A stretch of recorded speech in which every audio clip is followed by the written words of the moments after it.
Today we've seen a lot of picketing and demonstrations. We heard about that of First Allied and then Gold Coast Securities. But tonight we want to put the focus on demonstration by customers of Men's Gold.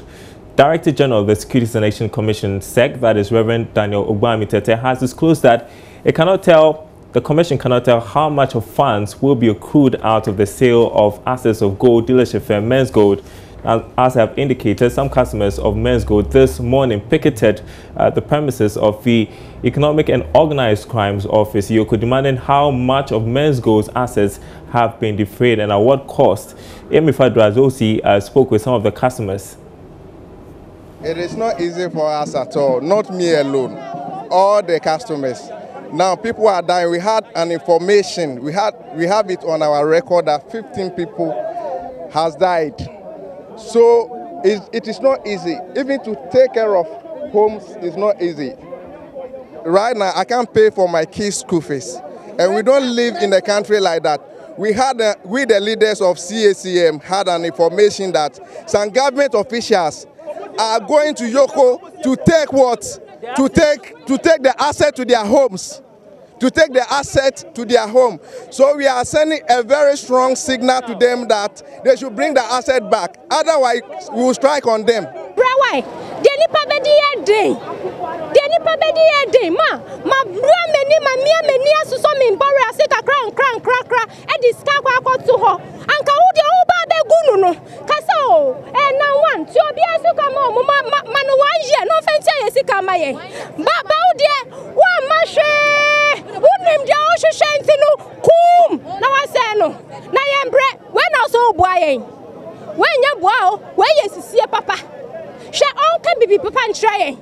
Because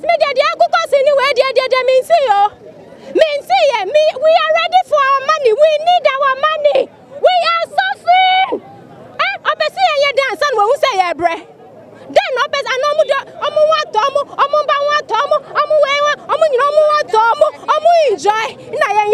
Not easy. It's not easy. Since last year, August, it's not easy. My family and I will cry every day. We cry every day. How can I invest 200,000 Ghana cedi? 200,000 Ghana cedi. Yet, when they break, I find it difficult to eat. As at now, I don't have even 100 Ghana cedi on me. How can I? A rich man. A rich man. Last year by this time, I was having 200,000 Ghana cedi on me. Who said when you are in the country we don't invest? We invest. Investment is your future. Investment is your backbone. So are you telling me I shouldn't invest again? Are you telling me I should dig ground and put my money on ground? No. Let's use your platform to tell government that we are not interested in the whereabouts of NAM1. That is not what we are interested. What we want is our money. Sorry. If NAM1 is jailed for 40 years, we don't care. What we want is our money. So as to whether Interpol is holding NAM1, Interpol is keeping NAM1 where we are never interested. It's our money. It's a straightforward issue. And let no any individual sit anywhere and think, oh, these people are going to shout for a while and they will keep quiet. The normal Ghanaian attitude. No, we aren't going to do that. We'll be on the street and we'll continue to be on the street until we get our money. Well, that was earlier at the premises of Yoko. The demonstrators got some response from the deputy director of Yoko in charge of operations, Nana Entry, who said that they essentially couldn't give them the information they were demanding. But the Director General of the Securities and Exchange Commission, Reverend Daniel Ogbamitete, has been speaking to Joy Business about the future of customers' assets at a press conference in Accra. On the Men's Gold matter, I can say I don't have much of an update because it's still ongoing in terms of the resolution. But you may also have heard that even though the case they took to court was thrown out, they've appealed, so it's still something pending before the court. But essentially, it is a difficult situation for those who have taken monies there, in the sense that if there's no recovery of the assets that they invested in, it becomes a loss situation for those who took their monies there. So as soon as we're in the position to make a definitive statement on what we've come up with, we will let the investing public know. You cannot give the guarantee to customers that at least they will get this or that from the assets? Oh, absolutely. There's no way we can give any guarantee. I mean, in essence, and I think I need to make this clear, the SEC, that's the regulator of the securities industry, is in no way positioned to guarantee the investments of any group of people. In some jurisdictions, and we are looking at that option, they have what they call some kind of insurance schemes or, deposits cover that, will shield, investors to a certain degree. I understand that in some jurisdictions, when it comes to collective investment schemes, a certain limited proportion of investments are protected. But even that, against, if you like, some of the systemic risks that may occur. But even that, it is limited. What people must understand is that the Commission's job is to ensure that the operators are licensed, they are compliant with the regulations, they are doing what they must do. But investments can go wrong. And when you take an investment or you make investment, what you are doing is that you are taking some risk for which you are compensated. Okay, so if it goes well and you are compensated, you are fine. If it doesn't go well, then you just, as I like saying, you lick your wounds and then you look for the next, investment opportunity. And that's why we, for instance, advise that, or a fund manager will advise you that when you are investing, consider your risk tolerance, your investment objectives, and how much time you have available. So that, because once there's a degree of risk, it means that you can lose all or part of it. So there's no way a securities regulator will guarantee the investment of people. Otherwise, then everybody will be given to reckless behavior, knowing that, let me, do this. I have a big brother somewhere who will, if my investment goes wrong, will, restore my investment. It doesn't work that way. Another unsuccessful day for Men's Gold customers there. Well, let's turn away from that. The Public Procurement Authority, PPA, says it has made strides in reducing public expenditure. Taking its turn at the Meet the Press series in Accra, CEO of the authority, Ejene Boateng, said the PPA, through due diligence, has saved Cocoa Board some 4.7 billion cedis. Cocoa Board was requesting for a quantity of 1.225 million liters for its cocoa season for 2019. The coverage they had provided was to cover 4.8 million hectares, and it was going to cost them $46.1 million and 9.2 million euros. After the due diligence exercise, and by the analysis I've just shared with you, these were the results. We were able to still get them 1.2 million liters and was able to get them a coverage of 5.16 million as against the 4.8 million coverage that they wanted. In price terms, we were able to get the price down from 46.1 million to 45.3 million, and from 9.2 million euro to 7.4 million euro. In total, at the end of the exercise, we were able to make an aggregate savings to Cocoa Board to the tune of $4.7 million to enable them continue with their cocoa chemical purchase for the. Meanwhile, the Public Procurement Authority says it has reduced sole sourcing for the past 2 years by saving the country 1.1 billion cedis. For the use of sole source is not automatic, after all. Restrictive tendering.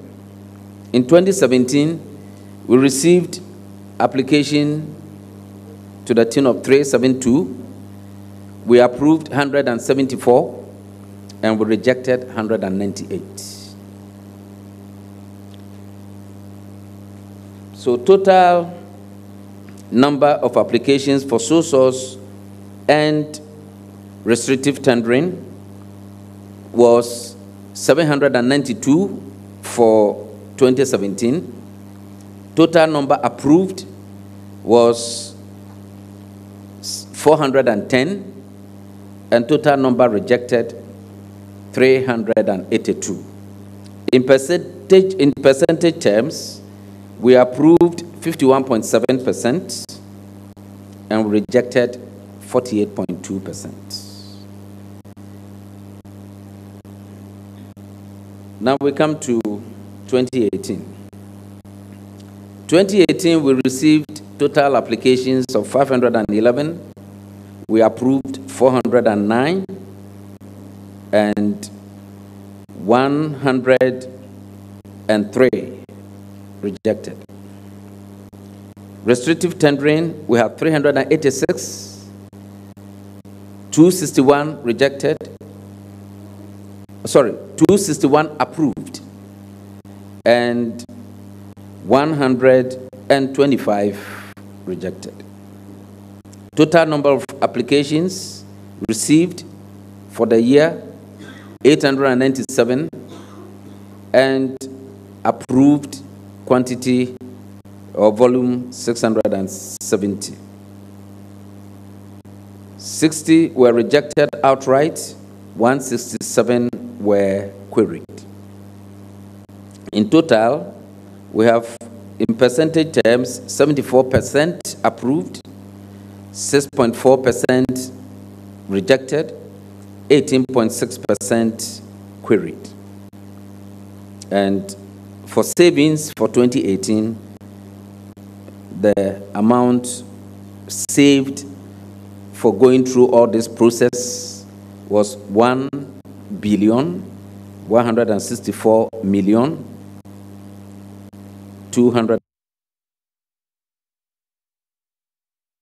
All right, 1.1 billion cedis sole sourcing reducing in 2 years. That's subject for our poll tonight, because we've been asking you whether this means that we are making progress in fighting corruption when it comes to public purchases. Let's look at what you guys have been saying on Facebook. Can we pull up the poll tonight? All right, so we are going to get your feedback as to whether or not you think that we are making progress in fighting corruption when it comes to public purchases. There you have it. So, yeah, a lot of you still very pessimistic. 76% of you saying that you do not think that the creation of a procurement ministry has reduced the corruption in public purchases. 24% of you saying that you think that some progress has been made. And so this is based on 63 votes in a poll that just started an hour ago. You can always go to our Facebook page, Joy Business, and cast your vote as well. But that is what most of you think tonight, that we have not made progress in fighting corruption when it comes to public purchases. But news from the PPA is that we have saved 1.1 billion cedis, and sole sourcing has reduced in 2 years. Now, an update on something very important coming up tomorrow. The economic management team of government is set to embark on its first public engagement on Wednesday, that is tomorrow. But as this team works to undertake the activity, we want to get some deep understanding of what its workings and composition is. There's more in the following report. Can be described as the highest economic decision-making body of this administration, and often has the final say on any economic program or policy before cabinet approves it. The team is chaired by Vice President Dr. Mahamudu Bawumia. Other members includes the Finance Minister Ken Ofori-Atta, Energy Minister John Peter Amewu, Trade Minister Alan Kyerematen, the Agric Minister Dr. Usu-Efria Akoto, Professor George Jan Bafo, Dr. Anthony Akoto-Osei, Prof. Joao Makutufo, who is the secretary to the committee. According to government, it is critical that Ghanaians appreciate the workings of this team, and therefore they are hoping to use tomorrow's engagement to highlight what they actually do, as well as address some lingering questions about the economy. First town hall meeting of the economic management team taking place on Wednesday. But today, Ghana has ended its 4-year fund program with the IMF. This is after passing the 7th and 8th review carried out by staff of the IMF. The board of the fund is expected to sign off the necessary documents to finalize the exit from the program. That is, if they haven't already done so. George Afe has more on how things are going to look like after today. Completing the program now could mean that government may no longer be under some strict conditionalities as to how it manages the economy. However, the IMF, through its Article 4 consultations, could still impact decisions and actions of investors in this economy. But for many, the $1 million question is whether we can maintain full fiscal discipline after this program. Kenneth Foriata is Finance Minister. We have done, we passed the Fiscal Responsibility Act. Since sort of constrained the budget deficit to 5%, and also to ensure a positive primary balance. And then there will be a censure on the Minister of Finance in the event of a breach. And I think that's as far as any sort of law has gone in our history. Then secondly, we also set up the Financial Stability Advisory Council and then the Fiscal Council, which is headed by Dr. Aqua, former governor. The expectation of all of this is to ensure that we are consistently on top of the macroeconomics of the country and making sure that we work within the budget that Parliament would have approved. The country in 2015 signed up for the extended credit facility to help restore policy credibility, reduce the country's rising debt, and put it on the path to growth. But as the country completes this program... All right, so let's get some more perspective on this. Country representative as the IMF in Ghana, Dr. Albert Mamatuna, has been shedding light on what Ghana's relationship with the IMF would be after today. But first, he spoke to us on issues of fiscal discipline. Be able to control spending, you first need to have the infrastructure to control spending. That's what the Public Financial Management Act is about, right? You also need, to have perhaps a cap. And what I sometimes tell people is, yes, the program is over, but now we have, a clear target that should not be exceeded, right, for the deficit. So it's now in our own interest and in the interest of the Ghanaian people to monitor that, to hold the government accountable to, this cap that has been put in place, the 5%. So we've all been empowered to say, hey, are we getting closer to that or not? So I think that this should count for something, and this is what we are looking at, and we are here to help. That's where we are. Sorry to take you back, but again, to help me out, what's the normal rules of engagement when a country like Ghana or a Georgia-African country finishes a 3 or a 4-year extended facility? What is going to be the level of engagement between the fund and Ghana? The default position is to go into surveillance mode, right? Every 12 months, you have an Article 4 mission. So a mission comes to the country, and an IMF team does an assessment really of the macroeconomic policies, and after a couple of months publishes a report. So that's the default position after a program. In some countries, you've had a successful arrangement, right? You have countries that once they finish a program like this one, just renew it for another 3 years.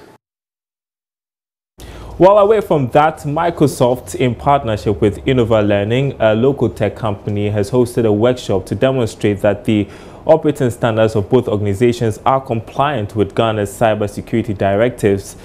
Charles Aite reports. The workshop was to generate adequate trust and confidence in ICT systems in the cyberspace. Speaking to Joy Business, lead commercial attorney and emerging market for Microsoft, John Edokpolo, expressed that though Ghana has made progress in coming up with innovative regulations on cybercrime, there was a need to prioritize effective implementation. Ghana is actually way ahead of some of the other counterparts across the West. But when it comes to implementing those policies, when it comes to adopting technologies to be able to meet those requirements and to be able to better prepare for customers of tomorrow, there's always a lot of work to be done. Meanwhile, CEO of Innover, C.K. Bruce, believes Ghana is well placed to respond to cyber threats. He believes enforcing regulations is the best way to remain a market leader in West Africa. If you look back, some of the statistics that we saw, for instance, some years back, hacking was not amongst the offenses or the reasons that our law enforcement agencies were experiencing or encountering. Now hacking is up. The event discussed the status of cybersecurity in the region as well as Microsoft's commitment to comply with Ghana's cybersecurity directive. All right, and that's it for our program tonight. Thanks for watching. More news on our website, myjoyonline.com/business. My name is Daryl Carr. Thanks for watching. We're back same time tomorrow.